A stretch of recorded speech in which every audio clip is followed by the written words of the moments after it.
في الحقيقة أن دائما الصحافة مرتهنة ببعض أحيانا بالصحافة التي تكون صحافة حكومية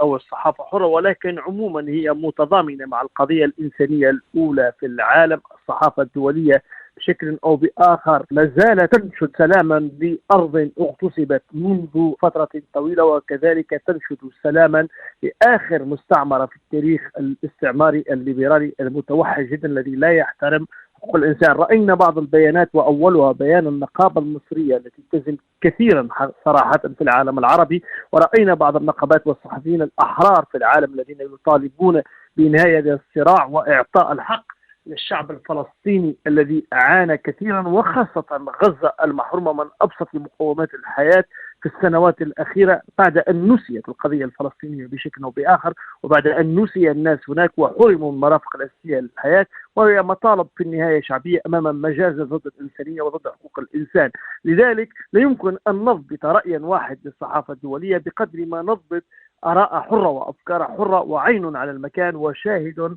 عن الزمن، آخر القضايا التي ما زالت لم تعالج، عن آخر ما يمارس ضد الإنسانية من وحشية. الزميل نزار، في ظل هذا الهجوم القائم بين فلسطين وإسرائيل، برأيكم ما هي السيناريوهات المحتملة بخصوص مستقبل هذا الصراع؟ يعني الجميع يوم أمس فوجئ بهذا التحرك الذي جاء على حين غرة، باعتبار أنه سقوط مدوي لشبكة الاستخبارات الإسرائيلية، سقوط مدوي للآلة الإسرائيلية التي طالما زرعت فكرة في العالم بأنها الأقوى، بأنها مسيطرة، بأنها تملك العتاد. هذه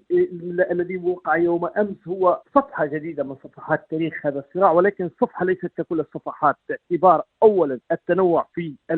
العمليات، ثانيا في الطريقة، ثالثا في الخطة، ثم أنه الآن نحن دخلنا إلى مرحلة سريعة جدا أن الجانب المحتل الآن يبحث عن حلول ويبحث عن مفاوضات أكيدة جدا انطلقت من خلال قنوات الاتصال لفك الأسرى الإسرائيليين الذي عددهم إلى حد الآن لم يحصر، ولكن العدد كبير، والمقايضة ستكون هذه المرة مقايضة كبيرة. هل ستكون فقط مقايضة أسرى مقابل أسرى أو أسرى مقابل الأرض؟ لأن يعني المهم جدا هي الأرض المغتصبة. رأينا يوم أمس الابتسامة على وجوه الغزاويين الذين دخلوا أراضيهم التي لم يروها منذ سنة 48، ورأينا كذلك أن عملية أسر للجنود المحتل كانت بطريقة راقية جدا، عكسا تماما الجهاز الصهيوني الغاصب الذي اغتصب يوم أمس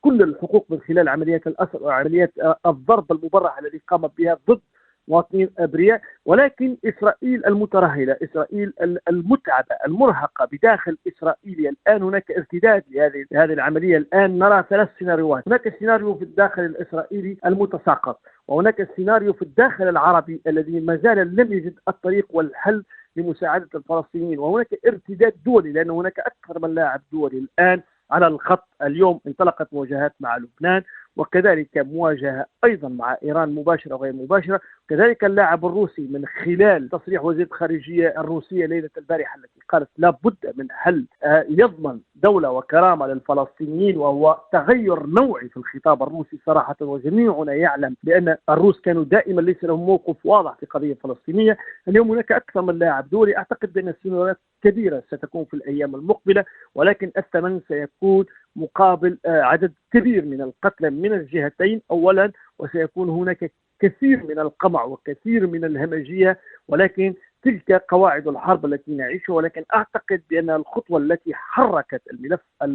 الفلسطيني بعد سنوات عجاف لم يتحرك في هذا الملف، خاصة بعد ما يسمى بالثورات العربية التي شغلت العالم العربي على القضية الأم وهي القضية الفلسطينية، أزمة كورونا التي شغلت العالم ونست الفلسطينيين، وكذلك بعض الاتفاقات الملغومة وتشرذمت داخل الفلسطيني بعدة سنوات من خلال فصائل متنوعة. الآن هناك شبه اتفاق واتحاد بأن الهدف الوحيد هو أن تكون هو تحرير فلسطين وتمكين الفلسطينيين من دولة واسترجاع حقهم في الأرض